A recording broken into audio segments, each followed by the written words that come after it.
A chance to speak out on improvements possibly coming to some of the city's most traveled streets. Tonight, the Mass Department of Transportation accepted public comments on their work along the corridor of High and Maple Streets.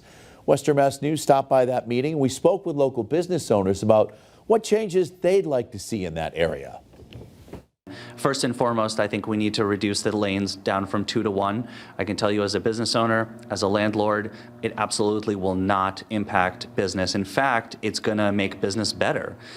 There's nothing that improves business like a walkable, safe area. Personally, the changes that I would like to see on High Street is, maybe have a bike lane that's on the outer part of closer to the sidewalk opposed to parking, and have the parking move a little bit closer to where the street traffic is going. Business owners and residents say tonight's discussion was a step in the right direction.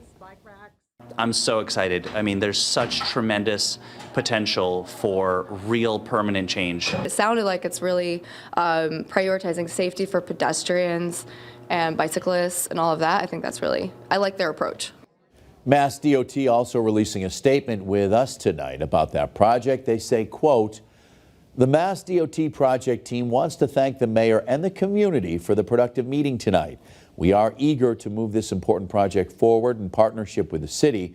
We've received a lot of useful feedback about what the potential roadway should look like to address community concerns, and we'll be using this information to help us develop conceptual design concepts, which will be shared back with the city later this year."